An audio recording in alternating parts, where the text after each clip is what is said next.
याद कीजिए 1966 क्या हुआ, 1966 क्या हो गया, हमारे यहाँ अकाल आ गया। याद आया, अकाल आया। अब इस अकाल के बाद हमारा ट्रेंड बदल गया, ठीक है ना। इस अकाल के बाद हमारा क्या हो गया, ट्रेंड बदल गया। ट्रेंड बदल गया तो अब यहाँ पे तकनीकी कारण में हम लोग क्या लिए, तो high yield variety, high yield variety मतलब उच्च किस्म की बीज,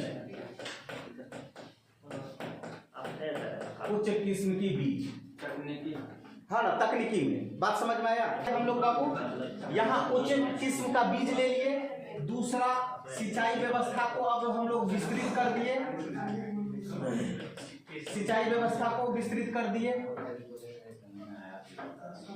कृषि का क्या कर दिए, आधुनिकीकरण कर दिए, कृषि का आधुनिकीकरण,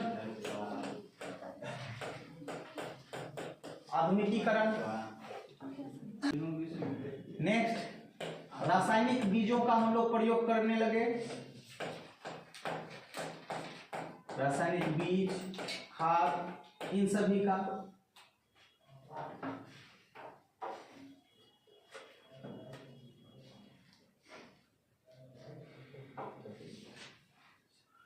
ठीक है, यही मेरा क्या कॉजेज निकल गया, तकनीकी कारण में, और यही आपका कारण निकल जाएगा हरित क्रांति में, हरित क्रांति।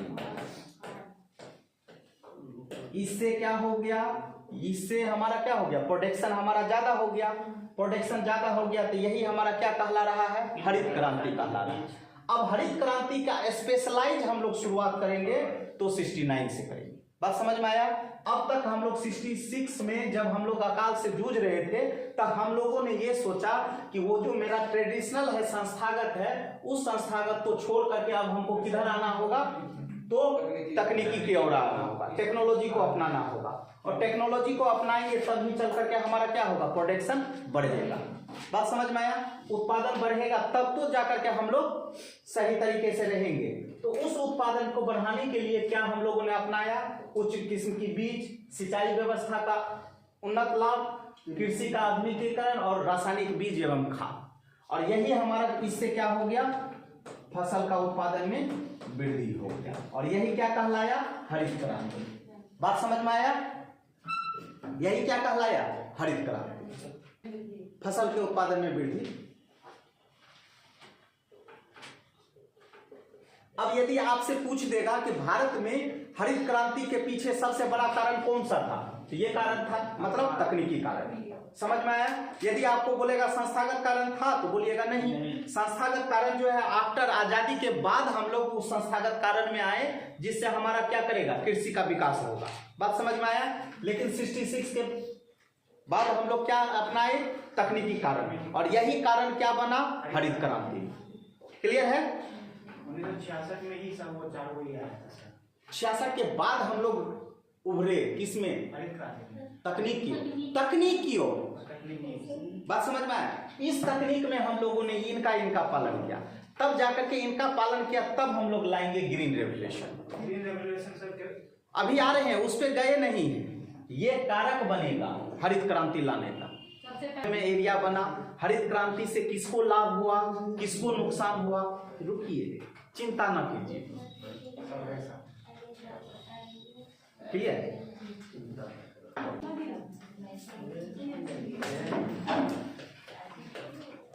हरित क्रांति। अच्छा, एक चीज दिमाग में तो पहला सेट हो गया ना कि हरित क्रांति जो है इसके पीछे कारण क्या हो गया, तकनीकी वाला। हरित क्रांति का विकास कब हुआ, तकनीकी कारण के साथ। तकनीकी कारण में तो तुम लोग दे ही सकता है। और खास करके हरित क्रांति क्यों हम लोग लाए, इसलिए लाए कि हम लोग क्या दौर से गुजर रहे थे, अकाल। ठीक है, अकाल से। सुनिए, इंदिरा गांधी के शासनकाल में होती है, इंदिरा गांधी के शासनकाल में होती है। इस समय कृषि मंत्री कौन थे, सी सुब्रमण्यम, सुब्रमण्यम। इंदिरा गांधी प्रधानमंत्री के शासनकाल में कृषि मंत्री थे सी सुब्रमण्यम के नेतृत्व में खरीफ फसल के साथ हरित क्रांति की शुरुआत होती है। समय के प्रधानमंत्री कौन थे सर? इंदिरा गांधी। और उसका बाद हरित क्रांति की शुरुआत होती है।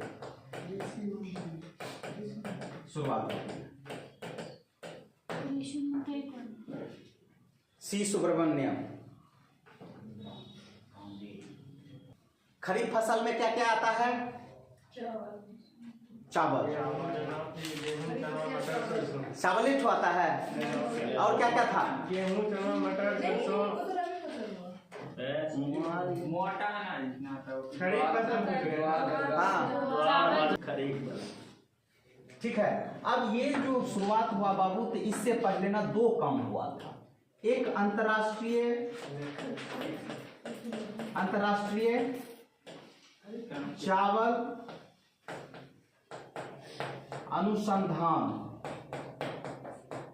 अनुसंधान केंद्र कहाँ है बाबू? फिलीपींस की राजधानी मनीला में। चावल संस्थान क्या? चावल अनुसंधान केंद्र, ठीक है।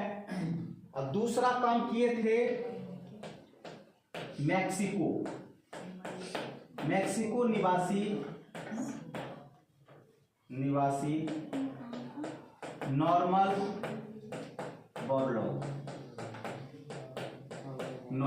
बोरलॉग, ठीक है।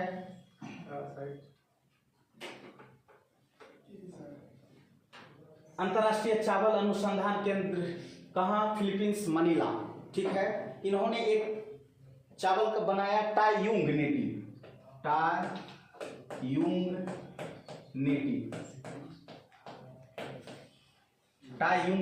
ये चावल का किस्म है। क्या है? चावल का किस्म है। इन्होंने क्या बोला? किस्म है। इन्होंने क्या बोला? टाईयुंग। हाँ, टाईयुंग नेटिव। क्या बोले? निवासी नॉर्मल बोरलॉग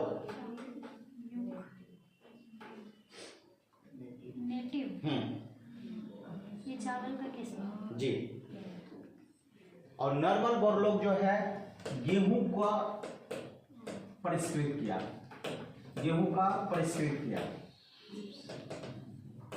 दूसरा क्या? यस, मतलब उन्नत किस्म का बनाया। ये किसके सर? दूसरे में क्या है? नॉर्मल बोरलॉग ये किसको मतलब क्या है ये? ये हम बोले कि ये हमारे यहाँ शुरुआत हो गया। उसका दूसरा सर नॉर्मल बोरलॉग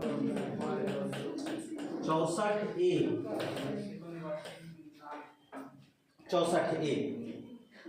सर क्या लिखे हो? टाईयुंग नेटिव। मेक्सिको निवासी भाषा वो क्या लिखे हैं सर? मैं नॉर्मल बोरलॉग कैसे लिखते हैं सर आप? Normal Borlaug. नॉर्मल हाँ, नो में आ की मात्रा, मो पर रेफ नो नॉर्मल, बो की आ की मात्रा, चांद रो लो, वही करते रहो रोलो। समझा? नॉर्मल बोरलॉग लोगो जी। और लर्मा लोजो और सोनारा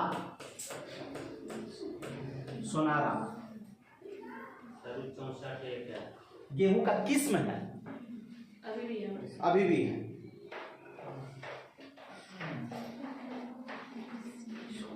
सोनारा ये लर्मा लोजो ये क्या है? लर्मा लोजो क्या है सर? अरे लर्मा लोजो ना गेहूं का किस्म है, और सोनारा जो है ना गेहूं का किस्म है। समझ में? और ये चावल का क्या है? किस्म है। 64A।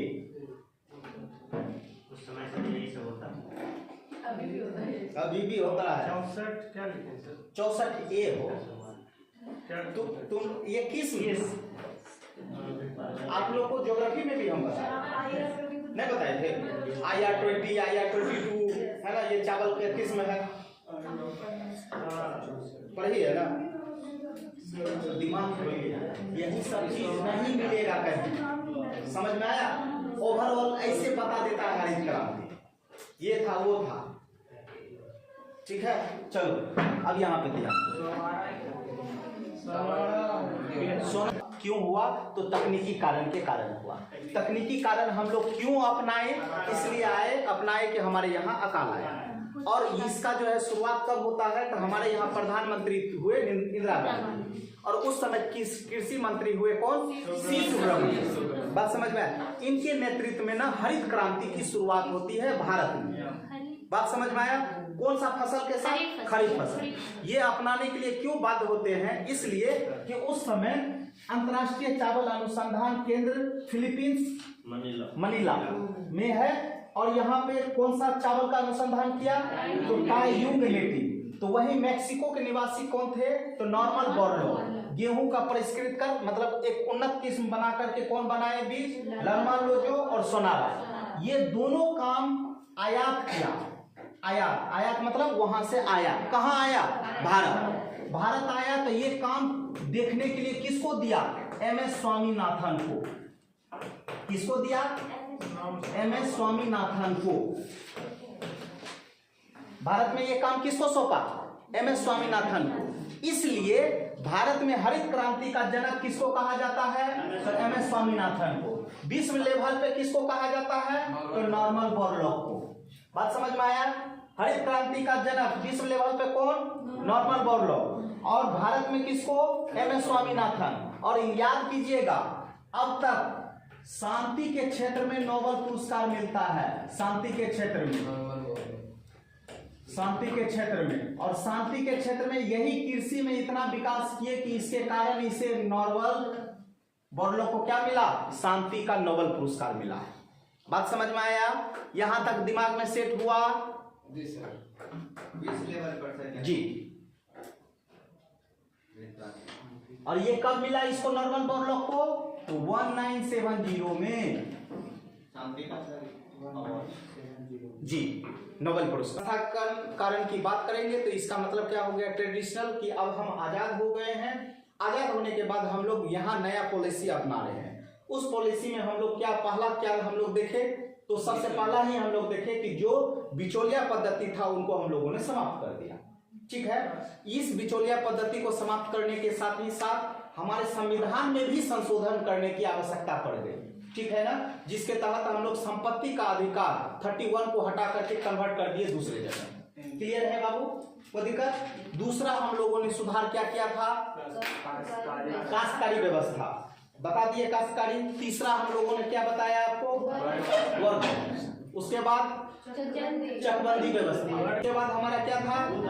भूदान आंदोलन। उसके बाद जोतों का आकार। उसके बाद विस्तृत एवं गहन खेती। ये हमारा ट्रेडिशनल हो गया और इससे हमारा विकास हो रहा था, लेकिन इतना नहीं हो रहा था कि हम निर्यात कर पाए। बात समझ में आया? एक तो निर्यात भी नहीं कर पा रहे थे, दूसरे बात कि हम लोग एक ऐसा मझधार में भी फंस गए कि हम लोग के पास अनाज का लाला पड़ गया। बात समझ में आया? लालच पड़ गया कि अनाज हमारे पास उतना नहीं, और प्रोडक्ट इधर क्या हो रहा है? पॉपुलेशन इंक्रीज कर रहा है। अकाल हुआ तो परिणाम स्वरूप हम लोगों ने एक नया सिस्टम लाने का कोशिश किया कि अब हम लोग तकनीकी सिस्टम लाते हैं, और जिससे हमारा प्रोडक्शन क्या होगा? उत्पादन ज्यादा से ज्यादा होगा। उस तकनीकी को अपनाने के लिए हम लोगों ने क्या अपना लिया? एक ग्रीन रेवोल्यूशन ले आए, हरित क्रांति ले आए। बात समझ में आया? और वो हरित क्रांति इंदिरा गांधी के नेतृत्व में, सी सुब्रमण्यम कृषि मंत्री के नेतृत्व में भारत में शुरुआत तो होती है, लेकिन यह शुरुआत इस आधार पे होती है कि उस समय विश्व लेवल पे, है ना, चावल अनुसंधान केंद्र ने एक नया चावल बनाया जिसे हम लोग क्या नाम दिए? टाईयूंग नेटिव। बात समझ में आया? वहीं नॉर्मन बोरलॉग जो मैक्सिको निवासी थे, उन्होंने गेहूं का एक नया चीज बनाया जिसे हम लोग बोले लर्मा लोजो और सोनारा। ठीक है, ये दोनों आयात हुआ। कहाँ आयात हुआ? भारत हुआ। आयात होने के साथ ही साथ यह काम किसको सौंपा गया? MS स्वामीनाथन को। और यही काम शुरुआत हो जाती है भारत में क्या चीज का? हरित क्रांति। 66। स्वामीनाथन। कोई दिक्कत है ना? इसको क्यों कहा जाता है जनक? हरे क्रांति का ही आयात आया तो इसका सिस्टमेटिक तरीके से यही पालन, ठीक है ना? बात समझ में आया? चलो अब हरित क्रांति के प्रभाव। हरित क्रांति के प्रभाव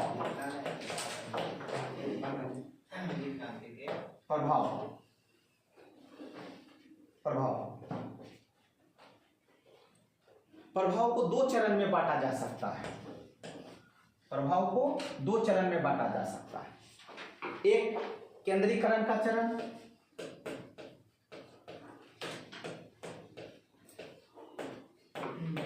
और दूसरा विकेंद्रीकरण का चरण।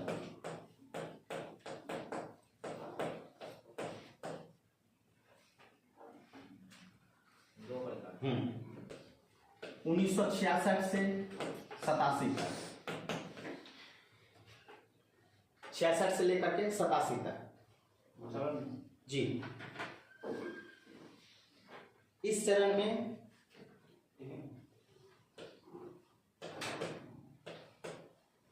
केंद्रीकरण चरण 66 से 87, ठीक है ना? इसमें ना गेहूं पे ज्यादा जोर दिया गया, गेहूं पर केंद्रित रहे, केंद्रित